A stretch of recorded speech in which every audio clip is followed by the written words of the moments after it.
Bharat world cup గెలిచింది. ప్రపంచం మొత్తం అభినందిస్తోంది. కానీ అదే సమయంలో పాకిస్తాన్ మాజీ ఫాస్ట్ బౌలర్ షోయబ్ అఖ్తర్ చేసిన ఒక కామెంట్ ఇప్పుడు సోషల్ మీడియాలో వైరల్ అవుతోంది. అతను భారత్ను దేంతో పోల్చాడో తెలుసా? కాలనీలో ఉన్న ఒక ధనిక పిల్లాడు. పేద పిల్లలందరినీ పిలిచి క్రికెట్ ఆడించి చివరికి నేనే గెలిచాను అని చెప్పే పిల్లాడు. అసలు అఖ్తర్ ఇలా ఎందుకు అన్నాడు? భారత్ విజయం వెనుక ఉన్న అసలు కథ ఏమిటి? ఇది వింటే మీరు కూడా ఆశ్చర్యపోతారు.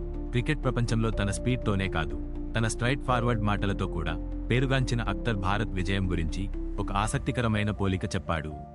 అతను నవ్వుతూ ఇలా అన్నాడు, ఇప్పుడు ప్రపంచ క్రికెట్లో భారత్ ఒక కాలనీలో ఉన్న అత్యంత ధనిక పిల్లాడిలా మారింది. అతను చెప్పిన ఉదాహరణ వినగానే స్టూడియోలో ఉన్నవాళ్లు అందరూ నవ్వేశారు. అఖ్తర్ ఇంకా చెప్పాడు, ఒక కాలనీలో ఒక ధనిక పిల్లాడు ఉంటాడు.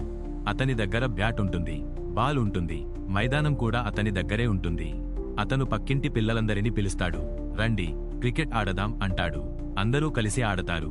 కానీ చివరికి ఏమవుతుంది తెలుసా? అతనే గెలుస్తాడు. అప్పుడు అతను ఇలా అంటాడు, చూసారా, నేను గెలిచాను. అఖ్తర్ నవ్వుతూ చెప్పిన ఈ ఉదాహరణ ఇప్పుడే సోషల్ మీడియాలో వైరల్ అయింది. కానీ ఈ కామెంట్లో ఒక చిన్న నిజం కూడా ఉంది. ఎందుకంటే ప్రస్తుతం ప్రపంచ క్రికెట్లో భారత్ నిజంగానే అత్యంత బలమైన జట్లలో ఒకటి. బలమైన క్రికెట్ వ్యవస్థ, అద్భుతమైన యువ ఆటగాళ్లు మరియు పెద్ద స్థాయి క్రికెట్ బోర్డు, ఈ మూడు కలిసి భారత జట్టును ప్రపంచ క్రికెట్లో ఒక శక్తివంతమైన జట్టుగా మార్చాయి. ఇంకో ఆసక్తికరమైన విషయము ఏమిటంటే, గతంలో భారత జట్టుకు కీలకమైన ఆటగాళ్లు ఎవరంటే విరాట్ కోహ్లీ మరియు రోహిత్ శర్మ. ఈ ఇద్దరూ టీ20 ఫార్మాట్కు గుడ్ బై చెప్పిన తర్వాత కూడా భారత జట్టు వరల్డ్ కప్ గెలిచింది. అంటే భారత జట్టులో కొత్త తరం ఆటగాళ్లు అంత బలంగా ఉన్నారో ఇది చూపిస్తుంది.